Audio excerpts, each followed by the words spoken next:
ಅವರು ಜಸ್ಟ್ ಅಲ್ಲಿನ ಕೊಳದ ಮೇಲೆ ಅಕ್ರಮವಾಗಿ ಮಸೀದಿಯನ್ನು ಮಾತ್ರ ಕಟ್ಟಿರಲಿಲ್ಲ.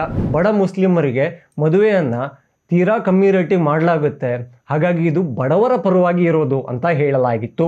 ಏನೋ ಬಡವರ ಪರವಾಗಿ ಆಗ್ತಾ ಇದೆಯಲ್ಲ ಅಂತ ಕೋರ್ಟು ಸ್ವಲ್ಪ ಸಾಫ್ಟ್ ಆಗಬಹುದು ಅಂತ ಸ್ಟೇ ತರಕ್ಕೆಲ್ಲ ಹೋಗಿದ್ರಲ್ಲ, ಅವರೊಂದು ಆಲೋಚನೆಯನ್ನು ಮಾಡಿದರು. ಒಂದೇ ಒಂದು ವಾರ ಟೈಮ್ ಕೊಡ್ತೀವಿ, ಎಲ್ಲವೂ ಕೂಡ ನೆಲ ಸಮ ಆಗಬೇಕು, ಧ್ವಂಸ ಮಾಡಬೇಕು ಅಂತ ಕಟ್ಟುನಿಟ್ಟಾಗಿ ಹೇಳ್ತು. ನಾವೇ ನಮ್ಮ ಕೈಯಾರೆ ಆ ಮಸೀದಿಯನ್ನು, ಶಾದಿ ಮಹಲನ್ನು, ಆಸ್ಪತ್ರೆಯನ್ನು ಒಡೆದು ಹಾಕ್ತೀವಿ, ಇದಕ್ಕೆ ಅನುಮತಿ ಕೊಡಿ ಅಂತ ಇವರು ನಿಧಾನವಾಗಿ ಒಂದೊಂದೇ ಗೋಡೆಯನ್ನು ಉಳಿ ಮತ್ತು ಸುತ್ತಿಗೆ ಜೊತೆಗೆ ಹೊಡೆಯೋಕ್ಕೆ ಶುರು ಮಾಡಿದ್ರು. ನಿಮ್ಮ ಕೆಲಸ ಇಷ್ಟು ಸ್ಲೋ ಆದರೆ ಆಗೋದಿಲ್ಲ ಅಂತ ಬುಲ್ಡೋಸರ್ಗಳನ್ನು ತಂದಿದೆ, ಹಾಗೆ ಧ್ವಂಸ ಮಾಡಿದೆ. ಇದು ಯೋಗಿ ಆದಿತ್ಯನಾಥ್ ಅವರ ತಾಕತ್ತು. ಇನ್ನೊಂದು ವಿಚಾರಕ್ಕೆ ಯೋಗಿ ಆದಿತ್ಯನಾಥ್ ಅವರು ಭಯಂಕರ ಸೌಂಡ್ ಮಾಡ್ತಾ ಇದ್ದಾರೆ. ಸುಮಾರು 1 ಕೋಟಿಗೂ ಜಾಸ್ತಿ ಈ ಎಲೆಕ್ಟ್ರಿಸಿಟಿ ಬಿಲ್ಲನ್ನು ಪೆಂಡಿಂಗ್ ಇಟ್ಕೊಂಡಿದ್ರು. ಅದರಲ್ಲಿ ಮೌಲ್ವಿಗಳಿದ್ರು, ಅಲ್ಲಿಯ ಸಂಸದರಿದ್ರು, ಎಲ್ಲರಿಗೂ ಕೂಡ ಈಗ ನೋಟಿಸನ್ನು ಕೊಡಲಾಗಿದೆ. ಇಡೀ ಏರಿಯಾ ಒಂದಾಗ್ತಾ ಇತ್ತು, ಬಿಲ್ಲನ್ನು ಕೊಡಕ್ಕೆ ಹೋದವ್ರನ್ನ ಅಂಗಿ ಹರಿದು ಕಳಿಸ್ತಾ ಇತ್ತು. ಈಗಲೂ ಕೂಡ ಅದೇ ಸ್ಥಿತಿ ಓವೈಸಿಯ ಕಾನ್ಸ್ಟಿಟ್ಯೂಯೆನ್ಸಿಯಲ್ಲಿ ಇದೆ. ಆದರೆ ಪ್ರಶ್ನೆ ಮಾಡೋದು ಯಾರು?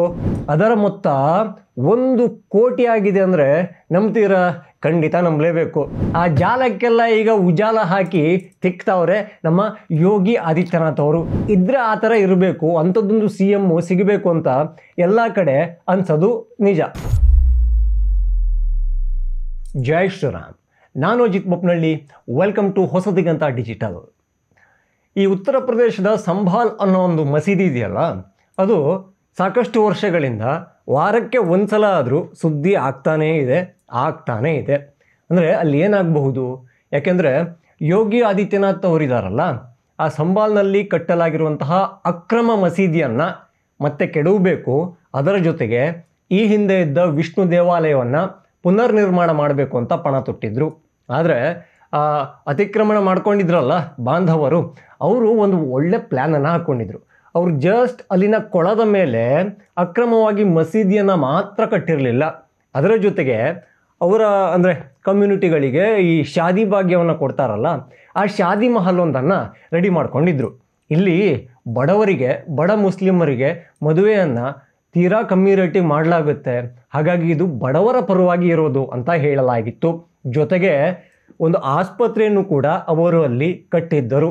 ಅಂದರೆ ಈಗ ಕೋರ್ಟ್ ಕೂಡ ಅದನ್ನು ನೋಡಿ, ಪಾಪ ಬಡ ರೋಗಿಗಳು ಬರ್ತಾರೆ, ಏನೋ ಟ್ರೀಟ್ಮೆಂಟ್ ತಗೋತಾರೆ, ಹೋಗ್ತಾರೆ. ಅದು ಅತಿಕ್ರಮಣ ಜಾಗ ಅಂತ ಗೊತ್ತಿದ್ರೂ ಕೂಡ ಅದಕ್ಕೆ ಸಂಬಂಧಪಟ್ಟ ಸೂಕ್ತವಾದ ಪುರಾವೆಗಳನ್ನು ಕೊಟ್ಟರೂ ಕೂಡ ಏನೋ ಬಡವರು ಪರವಾಗಿ ಆಗ್ತಾ ಇದೆಯಲ್ಲ ಅಂತ ಕೋರ್ಟು ಸ್ವಲ್ಪ ಸಾಫ್ಟ್ ಆಗಬಹುದು ಅಂತ ಆ ಮುಸ್ಲಿಂ ಲೀಗ್ಗಳು ಹಾಗೆ ಅಲ್ಲಿ ಸ್ಟೇ ತರಕ್ಕೆಲ್ಲ ಹೋಗಿದ್ರಲ್ಲ, ಅವರೊಂದು ಆಲೋಚನೆಯನ್ನು ಮಾಡಿದರು. ಆದರೆ ಕೋರ್ಟ್ ನೋಡ್ತು, ಹಾಗೆ ಅಲ್ಲಿ ಆಗಿದ್ದ ಅತಿಕ್ರಮಣದ ಜಾಗವನ್ನು ಸೂಕ್ಷ್ಮವಾಗಿ ಗಮನಿಸ್ತು. ಹಾಗಾಗಿ ಇವರೊಂದು ಅರ್ಜಿಯನ್ನು ಕೊಟ್ಟಿದ್ರಲ್ಲ, ನೀವು ಯೋಗಿ ಆದಿತ್ಯನಾಥ್ ಸರ್ಕಾರ ವಿರುದ್ಧ ಒಂದು ಸ್ಟೇ ತರಬೇಕು, ಆ ಸಂಭಾಲ್ ಮಸೀದಿಯನ್ನು, ಶಾದಿ ಮಹಲನ್ನು, ಹಾಗೆ ಆಸ್ಪತ್ರೆಯನ್ನು ಯಾವುದೇ ಕಾರಣಕ್ಕೂ ಕೆಡವೋಕ್ಕೆ ಅವಕಾಶ ಕೊಡಬಾರ್ದು ಅಂತ ಕೇಳಿತ್ತು. ಆದರೆ ಕೋರ್ಟ್ ಚೀಮಾರಿ ಹಾಕಿದ್ದಷ್ಟೇ ಅಲ್ಲ, ಚಾಟಿಯನ್ನು ಹಬ್ಬಿಸಿತ್ತು. ತ್ವರಿತವಾಗಿ ಅಲ್ಲಿಯ ಜಿಲ್ಲಾಡಳಿತಕ್ಕೆ ಕರೆದಿತ್ತು. ಒಂದೇ ಒಂದು ವಾರ ಟೈಮ್ ಕೊಡ್ತೀವಿ, ಎಲ್ಲವೂ ಕೂಡ ನೆಲ ಸಮ ಆಗಬೇಕು, ಧ್ವಂಸ ಮಾಡಬೇಕು ಅಂತ ಕಟ್ಟುನಿಟ್ಟಾಗಿ ಹೇಳ್ತು. ಕೋರ್ಟು ಮಾತನ್ನು ಕೇಳ್ತಾ ಇದ್ದ ಹಾಗೆ ಸ್ಟೇ ತರಕ್ಕೆ ಹೋಗಿರುವಂತಹ ಎಲ್ಲ ಮುಸ್ಲಿಮರು ಕೂಡ ಒಂದು ತೀರ್ಮಾನಕ್ಕೆ ಬಂದರು. ಇನ್ನು ಜಪ್ಪಯ್ಯ ಅಂದರೂ ಕೂಡ ಅದು ನಮ್ಮ ಜಾಗ ಅಂತ ನಮ್ಮ ಹತ್ರ ಪ್ರೂವ್ ಮಾಡ್ಕೊಳ್ಳೋಕ್ಕಾಗಲ್ಲ, ಯಾಕೆಂದರೆ ಅದು ಅವರ ಜಾಗವೇ ಅಲ್ಲ. ಹೀಗಾಗಿ ನಾವು ಒಂದು ಕೆಲಸ ಮಾಡೋಣ, ಜಿಲ್ಲಾಡಳಿತಕ್ಕೆ ಒಂದು ಮನವಿಯನ್ನು ಮಾಡೋಣ. ಏನಂತ?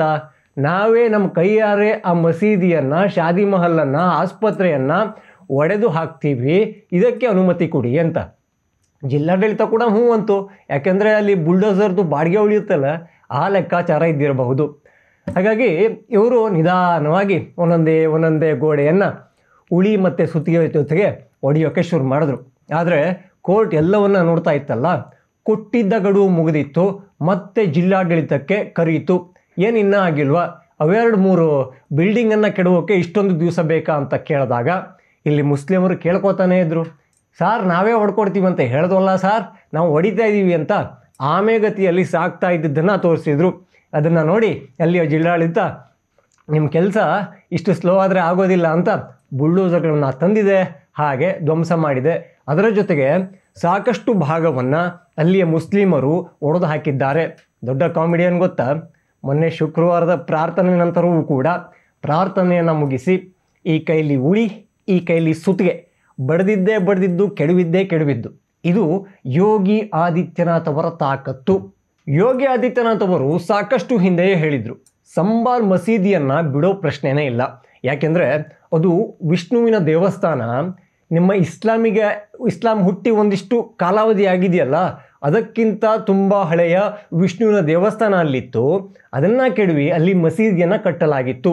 ಸುಮಾರು 5,000 ವರ್ಷಗಳ ಹಿಂದಿನ ಒಂದು ಇತಿಹಾಸ ಇರುವ ದೇವಸ್ಥಾನವನ್ನು ಕೆಡವಿದ್ದರ ಬಗ್ಗೆಯೂ ಹಾಗೆ ಇದ್ದ ಬಗ್ಗೆಯೂ ಪುರಾವೆಗಳಿದ್ದಾವೆ ಅಂತ ಯೋಗಿ ಆದಿತ್ಯನಾಥ್ ಗುಡುಗಿದ್ರು. ಯೋಗಿಯ ಗುಡುಗು ಕೋರ್ಟಿನ ಚಾಟಿ. ಪಾಪ ಮುಸಲ್ಮಾನರು ತಮ್ಮ ಕೈಯಿಂದ ಅವರದೇ ಒಂದು ಮಸೀದಿಯನ್ನು, ಅವರು ಪ್ರಾರ್ಥನೆ ಮಾಡುವ ಜಾಗವನ್ನು, ಯಾವತ್ತಿಗೂ ಸುಲಭವಾಗಿ ಬಿಟ್ಟು ಕೊಡದ ಜಾಗವನ್ನು ಅವರೇ ಒಡೆದು ಹಾಕೋ ಪರಿಸ್ಥಿತಿಯನ್ನು ತಂದುಕೊಂಡ್ರು. ಅಲ್ಲ, ಎಲ್ಲವೂ ಕೂಡ ಕಾನೂನು ಪ್ರಕಾರ ಇದ್ದಿದ್ರೆ ಯಾರಾದರೂ ಅವ್ರನ್ನ ಪ್ರಶ್ನೆ ಮಾಡ್ತಾ ಇದ್ರ? ಖಂಡಿತ ಇಲ್ಲ. ನಮ್ಮಲ್ಲಿ ಯಾರಾದರೂ ಈ ಜಾತ್ಯತೀತರು, ಈ ಪ್ರಗತಿಪರರು, ಜೀವಪರರು ಈ ಆಸ್ಪತ್ರೆನ ಯಾಕೆ ಕೆಡವಬೇಕಿತ್ತು, ಶಾದಿ ಮಹಲನ್ನು ಯಾಕೆ ಕೆಡವಬೇಕಿತ್ತು, ಈ ಥರ ಪ್ರಶ್ನೆಯನ್ನು ಕೇಳೋರು ಯಾರಾದರೂ ಇದ್ದರೆ, ನೀವು ನಿಮ್ಮ ಸ್ವಂತ ಜಾಗದಲ್ಲಿ ಅವರಿಗೆ ಅವೆಲ್ಲವನ್ನು ಕಟ್ಟಿಕೊಡೋಕೆ ಇಲ್ಲಿ ಕೊಡೋ ಅವಕಾಶ ಇದೆ. ನೀವು ದಾನ ಬೇಕಾದರೂ ಮಾಡ್ಬೋದು ಅಥವಾ ಕಡಿಮೆ ರೇಟಿಗೆ ಕೂಡ ಅವರಿಗೆ ಕೊಡಬಹುದು. ನಮ್ಮ ಭಾರತದಲ್ಲಿ ಸಾಕಷ್ಟು ವಿಚಾರಕ್ಕೆ ಈ ಹೆಣ್ಣನ್ನು ಮಧ್ಯ ತರ್ತಾರೆ, ಬಡವರನ್ನ ತರ್ತಾರೆ, ರೈತರ ಬಗ್ಗೆ ಕನಿಕರ ಬರುವಂತಹ ಒಂದು ಪಿಟಿಷನ್ಗಳನ್ನು ಹಾಕಿ ಸ್ಟೇ ತರೋಕ್ಕೆ ನೋಡ್ತಾರೆ. ಆದರೆ ಕೋರ್ಟು ನ್ಯಾಯವನ್ನಷ್ಟೇ ನೋಡಿದ್ರೆ ನ್ಯಾಯವೇ ಹೊರಗಡೆ ಬರುತ್ತೆ ಹೊರತಾಗಿ ಅಲ್ಲಿ ಕಣ್ಣೀರಿಗೆ ಆಸ್ಪದ ಇರೋದಿಲ್ಲ. ಕಳ್ಳನ ಕಣ್ಣಲ್ಲೂ ಕಣ್ಣೀರು ಬರುತ್ತೆ ಅಂತ ಕಳ್ತನ ಮಾಡಿದ್ದನ್ನೆಲ್ಲ ಮನ್ಸಕ್ಕಾಗುತ್ತೇನ್ರಿ? ಖಂಡಿತ ಇಲ್ಲ. ಮನ್ನಿಸಬಾರದು, ಮಲಗಿಸಬೇಕು. ಎಲ್ಲಿ? ಸೂಕ್ತವಾಗಿ ಇರಬೇಕಾದ ಜಾಗದಲ್ಲಿ, ಅಂದರೆ ಜೈಲಲ್ಲೋ ಸೆಲ್ಲಲ್ಲೋ ಆ ಕಡೆಗಳಲ್ಲಿ. ಇನ್ನೊಂದು ವಿಚಾರಕ್ಕೆ ಯೋಗಿ ಆದಿತ್ಯನಾಥ್ ಅವರು ಭಯಂಕರ ಸೌಂಡ್ ಮಾಡ್ತಾ ಇದ್ದಾರೆ. ಬಹುಶಃ ಈ ಸೌಂಡ್ ಮಾಡೋಕ್ಕೆ ಇನ್ನಷ್ಟು ಉತ್ತೇಜನ ಕೊಟ್ಟಿದ್ದು ಅಂದರೆ ಅಲ್ಲಿ ಈ ಚಿಕ್ಕ ಪುಟ್ಟ ಮಕ್ಕಳನ್ನ, ಅಪ್ರಾಪ್ತರನ್ನೆಲ್ಲ ಬಳಸ್ಕೊಂಡು ಐ ಲವ್ ಮೊಹಮ್ಮದ್ ಅಂತ ಪ್ಲೇ ಕಾರ್ಡ್ ಹಿಡ್ಕೊಳ್ಳೋದು, ಅಲ್ಲಿ ಇಲ್ಲಿ ಬೋರ್ಡನ್ನು ನೇತಾಕೋದು ಮಾಡ್ತಾ ಇದ್ದಾರಲ್ಲ, ಆ ವಿಚಾರ ತೀವ್ರವಾದಾಗ ಇವರಿಗೆ ಎಲ್ಲೆಲ್ಲಿಂದ ಬುದ್ಧಿ ಕಲಿಸ್ಬೋದು ಅಂತ ಯೋಗಿ ಆದಿತ್ಯನಾಥ್ ಹಾಗೂ ಅವರ ಟೀಮ್ ತುಂಬ ಅಲರ್ಟ್ ಆದಂತಿದೆ. ಹೀಗಾಗಿಯೇ ಉತ್ತರ ಪ್ರದೇಶದ ಈ ಮುಸ್ಲಿಂ ಡಾಮಿನೇಟೆಡ್ ಏರಿಯಾಗಳಲ್ಲಿ ಸುಮಾರು 1 ಕೋಟಿಗೂ ಜಾಸ್ತಿ ಈ ಎಲೆಕ್ಟ್ರಿಸಿಟಿ ಬಿಲ್ಲನ್ನು ಪೆಂಡಿಂಗ್ ಇಟ್ಕೊಂಡಿದ್ರು. ಅದರಲ್ಲಿ ಮೌಲ್ವಿಗಳಿದ್ರು, ಅಲ್ಲಿಯ ಸಂಸದರಿದ್ದರು, ಎಲ್ಲರಿಗೂ ಕೂಡ ಈಗ ನೋಟಿಸನ್ನು ಕೊಡಲಾಗಿದೆ. ಇದೇ ವಿಚಾರ ಭಾರತಕ್ಕೆ ಹೊಸದಲ್ಲ. ಈ ತೆಲಂಗಾಣದಲ್ಲಿ ಮಾಧವಿಲತಾ ಅವರು ಎಲೆಕ್ಷನ್ಗೆ ನಿಂತಿದ್ದರು. ನಮ್ಮ OIC ಇದ್ದಾರಲ್ಲ, ಅವರ ಅಪೋಸಿಟ್ ನಿಂತಿದ್ದರು. ಅವರು ತಮ್ಮ ರಾಜಕೀಯ ಭಾಷಣದಲ್ಲಿ ಒಂದು ಮಾತನ್ನು ಹೇಳಿದರು. ಆ ಏರಿಯಾದಲ್ಲಿ ಅರ್ಧಕ್ಕಿಂತ ಜಾಸ್ತಿ ಮುಸಲ್ಮಾನರಿದ್ದಾರೆ, ಆದರೆ ಯಾರೂ ಕೂಡ ಕರೆಂಟ್ ಬಿಲ್ಲನ್ನು ಕಟ್ತಾ ಇಲ್ಲ, ಅಲ್ಲಿಯ ನಾಯಕರೇ ಕಟ್ತಾ ಇಲ್ಲ. ಇಂತಿಷ್ಟು ಕೋಟಿ ಸರ್ಕಾರಕ್ಕೆ ಲಾಸ್ ಆಗಿದೆ, ಆದರೆ ಕೇಳೋಕೆ ಆಗ್ತಾ ಇಲ್ಲ. ಯಾಕಾಗಿ ಕೇಳೋಕೆ ಆಗ್ತಾ ಇಲ್ಲ? ಬಾಯ್ಜಾನ್, ನಿಮ್ಮದು ಈ ಮೀಟರ್ ರೀಡಿಂಗು ಬಂದ್ಬಿಟ್ಟು ಇಷ್ಟು ಪೆಂಡಿಂಗ್ ಇದೆ ಅಂತ ಯಾವುದೇ ಮನೆಗೆ, ಅವನು ದೊಡ್ಡವನಾಗಿರ್ಬೋದು, ಸಣ್ಣವನಾಗಿರ್ಬೋದು, ಬಡವ ಆಗಿರ್ಬೋದು ಅಥವಾ ಬಾಡ್ಕೋ ಆಗಿರ್ಬೋದು, ಯಾವುದೇ ಮನೆಗೆ ಹೋಗಿ ಅಲ್ಲೇ ಬಿಲ್ಲನ್ನು ಕೊಡೋಕ್ಕೆ ಆಗೋದಿಲ್ಲ. ಇಡೀ ಏರಿಯಾ ಒಂದಾಗ್ತಾ ಇತ್ತು. ಬಿಲ್ಲನ್ನು ಕೊಡೋಕ್ಕೆ ಹೋದವ್ರನ್ನ ಅಂಗಿ ಹರಿದು ಕಳಿಸ್ತಾ ಇತ್ತು, ಕಲ್ಲೇಟುಗಳನ್ನು ತಿಂದು ಬರಬೇಕಿತ್ತು. ಈಗಲೂ ಕೂಡ ಅದೇ ಸ್ಥಿತಿ OICಯ ಕಾನ್ಸ್ಟಿಟ್ಯೂಯೆನ್ಸಿಯಲ್ಲಿ ಇದೆ. ಆದರೆ ಪ್ರಶ್ನೆ ಮಾಡೋದು ಯಾರು? ಯಾಕೆಂದರೆ ಅಲ್ಲಿ ಯೋಗಿ ಥರ ಯಾರು ಇಲ್ವಲ್ಲ. ಯೋಗಿ ಇರೋ ಜಾಗದಲ್ಲಿ ಒಂದೇ ₹1 ಇಲೆಕ್ಟ್ರಿಕ್ ಬಿಲ್ ಪೆಂಡಿಂಗ್ ಇರೋದನ್ನು ಬಿಡಲ್ಲ ಅನ್ನೋ ತೀರ್ಮಾನಕ್ಕೆ ಬಂದಿದ್ದಾರೆ. ಹಾಗೆ ಮುಸ್ಲಿಂ ಡಾಮಿನೇಟೆಡ್ ಏರಿಯಾಗಳಲ್ಲಿ ಯಾರದೆಲ್ಲ ಮನೆಯಲ್ಲಿ ಎಷ್ಟೆಷ್ಟು ಬಿಲ್ ಬಾಕಿ ಇದೆ ಎಲ್ಲವನ್ನು ಕೂಡ ಲೆಕ್ಕ ಹಾಕಿ ನೋಟಿಸನ್ನು ಕೊಟ್ಟಿದ್ದಾರೆ. ಅದರ ಮೊತ್ತ 1 ಕೋಟಿ ಆಗಿದೆ ಅಂದರೆ ನಂಬ್ತೀರಾ? ಖಂಡಿತ ನಂಬಲೇಬೇಕು. ಅಲ್ಲಿ ಮುಸ್ಲಿಂ ಧಾರ್ಮಿಕ ಮುಖಂಡರನ್ನು ಬಿಡಲಿಲ್ಲ, ಮುಸ್ಲಿಂ ರಾಜಕೀಯ ನಾಯಕರನ್ನು ಬಿಡಲಿಲ್ಲ, ಹಾಗೆ ಮುಸಲ್ಮಾನ ಚಿಕ್ಕ ಪುಟ್ಟ ವ್ಯಾಪಾರಿಗಳನ್ನೂ ಬಿಡಲಿಲ್ಲ. ಕರೆಂಟ್ ಬೇಕು ನಿಮಗೆ, ಕರೆಂಟ್ ಬಿಲ್ ಕೊಡಬೇಕು ಅಂತ ಗೊತ್ತಾಗಲ್ವಾ? ಒಂದು ವೇಳೆ ಕರೆಂಟ್ ಬಿಲ್ ಪೇ ಆಗಿಲ್ಲ ಅಂತ ಪೆಂಡಿಂಗು ಇಲ್ಲ ಕಿತ್ತಾಕ್ತಾರಲ್ಲ, ಆ ಥರ ಮಾಡಿದ್ರೂ ಕೂಡ ಅಲ್ಲಿ ಗುಂಪಾಗಿ ಬಂದು ದಾಂಧಲೆಯನ್ನು ಮಾಡುವಂತಹ ಒಂದು ವ್ಯವಸ್ಥಿತ ಜಾಲ ರೆಡಿಯಾಗಿತ್ತು. ಆ ಜಾಲಕ್ಕೆಲ್ಲ ಈಗ ಉಜಾಲ ಹಾಕಿ ತಿಕ್ತವ್ರೆ ನಮ್ಮ ಯೋಗಿ ಆದಿತ್ಯನಾಥ್ ಅವರು. ಖಂಡಿತವಾಗಿಯೂ ಕೂಡ ಯೋಗಿ ಅಂತಹ ಒಂದು ಕಾನೂನು ಪರಿಪಾಲಕ ಇದ್ರೆ ಆ ಥರ ಇರಬೇಕು, ಅಂಥದ್ದೊಂದು ಸಿ ಎಮ್ಮು ಸಿಗಬೇಕು ಅಂತ ಎಲ್ಲ ಕಡೆ ಅನ್ಸೋದು ನಿಜ. ಅಂದರೆ ನಮ್ಮ ರಾಜ್ಯಕ್ಕೂ ಬೇಕು, ಪಕ್ಕದ ರಾಜ್ಯವನ್ನು ಕೇಳಿದ್ರೆ ಅವರಿಗೂ ಬೇಕು. ಯಾಕೆಂದರೆ ಅವರ ಆಟಾಟೋಪ ಜಾಸ್ತಿ ಆದಾಗ, ಉಪಟಳಕ್ಕೆ ಯಾವುದೇ ಒಂದು ಗಡಿಯೇ ಇಲ್ಲ ಅನ್ನೋ ಥರದಲ್ಲಿ ವರ್ತಿಸುವಾಗ ಮೂಗುದಾರ ಹಾಕಿ ಎಳೆಯೋರು ಬೇಕಲ್ಲ, ಖಂಡಿತ ಅದೊಂದು ಕೆಲಸವನ್ನು ಯೋಗಿ ಆದಿತ್ಯನಾಥ್ ಅವರು ಮಾಡಿದ್ದಾರೆ. ಅಂದರೆ ಈ ಕಾನೂನಿನ ಪರವಾಗಿ ನೀವಿದ್ದಲ್ಲಿ ನಿಮ್ಮ ಜೊತೆಗೆ ನಾವು, ಕಾನೂನಿನ ವಿರುದ್ಧ ನೀವಿದ್ದಲ್ಲಿ ನೀವು ಯಾವುದೇ ಜಾತಿಯವರಾಗಿರಬಹುದು, ಯಾವುದೇ ಧರ್ಮಕ್ಕೆ ಸೇರಿದವರಾಗಿರಬಹುದು, ಈ ವಿಕ್ಟಿಮ್ ಕಾರ್ಡ್ ಹಿಡಿತೀರೋ ಬಿಡ್ತೀರೋ, ಆದರೆ ದೇಶದಲ್ಲಿ ಒಂದು ಕಾನೂನಿದೆ, ಅದರ ಪ್ರಕಾರ ದೇಶವಾಗಲಿ ರಾಜ್ಯವಾಗಲಿ ಎಲ್ಲ ವ್ಯವಸ್ಥೆ ನಡಿಬೇಕಾಗತ್ತೆ. ಅದರ ವಿರುದ್ಧ ನೀವಿದ್ದೀರಿ, ನಾವು ವಿರುದ್ಧ ಇರೋರದ್ದೇ ಒಂದು ಒಗ್ಗಟ್ಟನ್ನು ಪ್ರದರ್ಶನ ಮಾಡ್ತಾ ಇದ್ದೀವಿ ಅಂತ ಬಂದರೆ ಯೋಗಿ ಆದಿತ್ಯನಾಥ್ ಅವರು ಏನನ್ನು ಹೇಳಬೇಕು ಅದನ್ನು ಹೇಳ್ತಾರೆ. ಅವರು ಮೊನ್ನೆ ಒಂದು ಮಾತಲ್ಲಿ ಹೇಳಿದರು, ಏನಂದರೆ ನಾವು ಉತ್ತರ ಪ್ರದೇಶದಲ್ಲಿ ಅದೇ I love Muhammad placard ಹಿಡ್ಕೊಂಡು ಬರ್ತಾರಲ್ಲ, ಅವರ ವಿರುದ್ಧ ಆ ವಿಚಾರಕ್ಕೆ ಗಲಭೆ ಆಯಿತು, ಹಿಂಸಾಚಾರ ಆಯಿತು, ಲಾಠಿ ಚಾರ್ಜ್ ಅಂತೂ ಮನಸ್ಸೋ ಇಚ್ಛೆ ಆಯಿತು. ತೊಡೆ ಮೇಲೆ ಒಂದೊಂದು ಬಾಳೆಕಾಯಿಗಳನ್ನು ಅಲ್ಲಿಯ ಯು ಪಿ ಪೊಲೀಸರು ತಂದಿದ್ರು. ಅಂದರೆ ಇನ್ನೊಂದು ದಿವಸ ಅವನು ಪ್ಲೇ ಕಾರ್ಡ್ ಹಿಡ್ಕೊಂಡು ಹೊರಗಡೆ ಬರೋದಿರಲಿ, ಮನೆಯಿಂದ ಹೊರಗಡೆ ಎಡಗಾಲಿಡ್ಲಾ ಬಲಗಾಲಿಡ್ಲಾ ಅನ್ನೋ ಪ್ರಶ್ನೆ ಬಂದಾಗ 1000 ಸಲ ಯೋಚನೆ ಮಾಡಬೇಕು.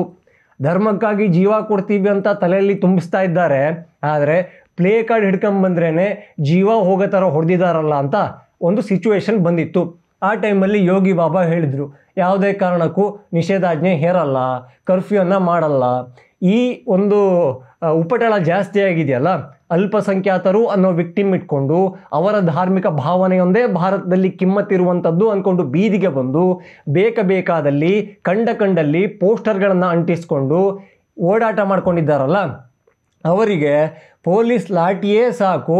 ಆ ಲಾಠಿ ಚಾರ್ಜ್ ಹೇಗಿರುತ್ತೆ ಅಂದರೆ ಮುಂದಿನ 7 ತಲೆಮಾರು ಆಲೋಚನೆ ಮಾಡಬೇಕು ಅನ್ನೋ ಥರದಲ್ಲಿ ನಾವು ಶಿಕ್ಷೆಯನ್ನು ಕಾನೂನಿನ ಪ್ರಕಾರವಾಗಿ ಕೊಡ್ತೀವಿ ಅಂತ ಹೇಳಿದ್ದರು. ಹಾಗೆ ಅಷ್ಟು ದೊಡ್ಡ ಕ್ರೌಡನ್ನು ಮಸೀದಿ ಎದುರುಗಡೆನೆ ಅಲ್ಲಿ ಕಂಟ್ರೋಲ್ ಮಾಡಿದ್ರು ಯು ಪಿ ಪೊಲೀಸರು. ಹೇಳಿ, ಈಗ ಯೋಗಿ ಆದಿತ್ಯನಾಥ್ ಅವರು ಯಾರಿಗೆ ಬೇಕು? ಎಲ್ಲರಿಗೂ ಬೇಕು. ಯಾಕೆಂದರೆ ಕಾನೂನಿಗೆ, ಇಲ್ಲಿಯ ಒಂದು ವ್ಯವಸ್ಥೆಗೆ, ಇಲ್ಲಿಯ ಸಂವಿಧಾನದ ಆಶಯಗಳಿಗೆ ನಿಯತ್ತಾಗಿ ಬದುಕ್ತಾ ಇರೋರು ಒಂದು ಕಡೆ, ಆದರೆ ಅದ್ಯಾವುದೂ ನಮಗೆ ಸಂಬಂಧನೇ ಇಲ್ಲ ಅಂತ ಬದುಕ್ತಾ ಇರೋ ಸಮುದಾಯ ಇನ್ನೊಂದು ಕಡೆ. ಅವ್ರನ್ನ ಕಂಟ್ರೋಲ್ ಮಾಡೋಕ್ಕೆ ನಿಮಗೆ ಶಾಂತಿ ಮಂತ್ರ ಒಂದೇ ಸಾಕಾಗೋದಿಲ್ಲ. ಶಾಂತಿ ಮಂತ್ರ ಇರಲಿ, ಅದು ಶಾಂತಿಯನ್ನು ಕಾಪಾಡುವಂತಹ ಜನಾಂಗಗಳಿಗೆ ಮಾತ್ರ. ಆದರೆ ಕಾನೂನನ್ನು ಕೈಗೆ ತಗೋತೀವಿ ಅನ್ನೋ ಈ ಕಿರುಬಗಳಿಗೆ ಎಲ್ಲಿ ಕೊಡಬೇಕಲ್ಲ, ಯಾವ ರೀತಿಯಲ್ಲಿ ಉತ್ತರ ಹೇಳಬೇಕಲ್ಲ, ಆ ಥರ ಕೊಡೋರು ಬೇಕಾಗತ್ತೆ. ಅದಕ್ಕೆ ಉದಾಹರಣೆಯಾಗಿ ನಿಲ್ಲೋದೆ ಯೋಗಿ ಆದಿತ್ಯನಾಥ್ ಅವರು. ಯೋಗಿ ಆದಿತ್ಯನಾಥ್ ಅವರು ಉತ್ತರ ಪ್ರದೇಶದ ಈ ಕ್ರೈಮ್ ರೇಟನ್ನು, ಈ ಥರ ದೋಂಬಿ ಗಲಾಟೆಯನ್ನು ಅವು ಲಾಠಿಯಲ್ಲಿಯೇ ಕಂಟ್ರೋಲ್ ಮಾಡ್ತಾ ಇದ್ದಾರೆ. ಹಾಗೆ ಒಮ್ಮೊಮ್ಮೆ ಈ ಎನ್ಕೌಂಟರ್ಗಳು ಸುದ್ದಿ ಆಗ್ತವೆ, ಅದು ನೆಕ್ಸ್ಟ್ ಲೆವೆಲ್ಲು ನಟೋರಿಯಸ್ಗಳಿರ್ತಾರಲ್ಲ ಅವರಿಗೆ ಮಾತ್ರ. ಇಂಥದ್ದೊಂದು ಸಿ ಎಂ, ಇಂಥ ವ್ಯಕ್ತಿತ್ವದ ಸಿ ಎಂ ಎಲ್ಲ ರಾಜ್ಯಗಳಿಗೂ ಸಿಕ್ಕಲ್ಲಿ ಎಲ್ಲ ರಾಜ್ಯಗಳು ಕೂಡ ತುಂಬ ಶಾಂತಿಯಿಂದ ಇರ್ತವೆ. ಹಾಗೆ ಭಾರತ ರಾಮರಾಜ್ಯ ಆಗೋದ್ರಲ್ಲಿ ಯಾವುದೇ ಡೌಟ್ ಇಲ್ಲ. ರಾಮನ ಮೇಲಾಣೆ. ಜೈ ಶ್ರೀರಾಮ್.